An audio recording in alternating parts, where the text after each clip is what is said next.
मध्य प्रदेश में कोरोना के कहर के बाद अब डेंगू कहर बनकर टूट रहा है, जिसके चलते रीवा जिला भी उससे अछूता नहीं रहा। जिले में भी लगातार डेंगू के साथ ही अन्य मरीजों की संख्या बढ़ रही है। संजय गांधी स्मृति चिकित्सालय में हर दिन औसतन 25 से 30 मरीज भर्ती हो रहे हैं। आलम यह है कि मेडिसिन विभाग में मरीजों की संख्या बढ़ने से जमीन पर बिस्तर लगाने की नौबत आ गई है। वर्तमान समय में रीवा जिले में डेंगू के कुल 40 मामले सामने आ चुके हैं। आपको बता दें कि कोरोना की तीसरी लहर की आशंकाओं के बीच रीवा जिले में भी डेंगू तेजी से पांव पसार रहा है। रीवा का संजय गांधी स्मृति चिकित्सालय विंध्य का सबसे बड़ा अस्पताल है, जहां पर हर दिन औसतन आधा दर्जन मरीज भर्ती हो रहे हैं। संजय गांधी अस्पताल में 460 जांचों में डेंगू की 40 रिपोर्टें पॉजिटिव आई हैं।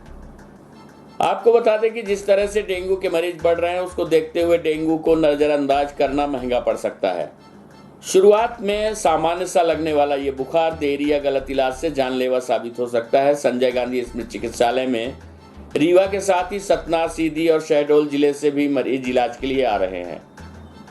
इसके साथ ही वायरल, मलेरिया और पीलिया के मरीज भी काफ़ी संख्या में शामिल हैं।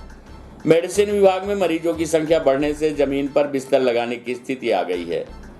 मेडिसिन की एक यूनिट में 30 मरीजों की भर्ती करने की क्षमता रहती है, लेकिन इन दिनों 60 से 70 मरीज रोज भर्ती हो रहे हैं। डेंगू एड्रीज मच्छर के काटने से, जो कि दिन में काटता है, उससे होता है।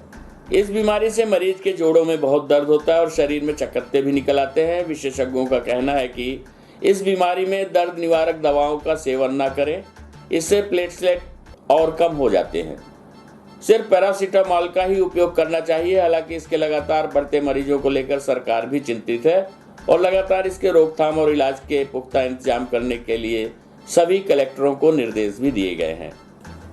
प्रस्तुत है Manoj Indurkar, dean medical college से प्राप्त जानकारी के अंश।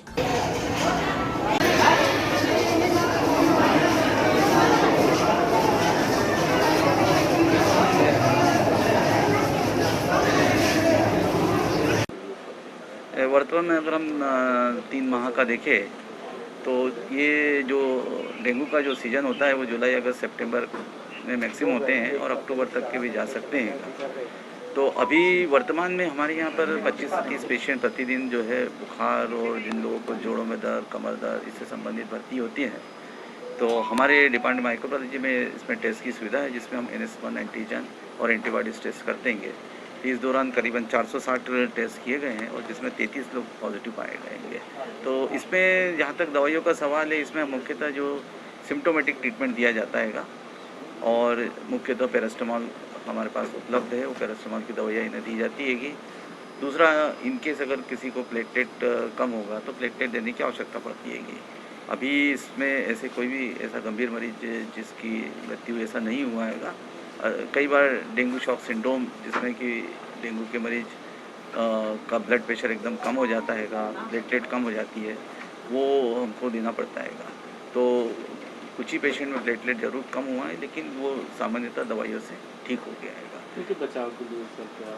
बचाव में जो मुख्य हमने बताया, ये एडिस मस्कीटो होता है, मच्छर होता है, जिसके काटने से ये होता है और ये डे बाइटर होते हैं, दिन के वक्त तो ये काटते हैं। तो हमेशा कवर वाले कपड़े पहने जाना चाहिए। घर के आसपास में जहाँ भी स्वच्छ पानी हो उसको साफ़ किया जाना चाहिए। जैसे आसपास के गड्ढों में पानी ना होना चाहिए, टायरों में पानी रहता है। जो पुराने हमारे कूलर अब वर्तमान में अगर यूज़ में नहीं आ रहे और उसमें अगर वो पानी जमा है तो उसको साफ़ किया जाना चाहिए। छतों पे जो पानी जमा होता है उससे साफ़ किया जाना चाहिए। ये साफ़ पानी में पनपते हैं और दिन के वक्त काटते हैं। सर, देखा जा रहा है कि लगातार मरीज आ रहे हैं, अस्पताल में भी काफ़ी संख्या में आ रहे हैं और नीचे भी लिटाया जा रहा है, जिससे बेड भी नहीं मिल रहे हैं उनको। ये जुलाई, अगस्त और विशेषकर जो सितंबर का समय होता है, तो मेडिसिन में एक यूनिट में 30 बेड अलॉटेड है, एक यूनिट में, और वर्तमान में 70 से 80 पेशेंट प्रतिदिन भर्ती हो जाते हैं। हम लोगों ने फ्लोर पे भी मैट्रेस की व्यवस्था की है और 10 से 15 पेशेंट कभी कभी फ्लोर पे मैनेज करना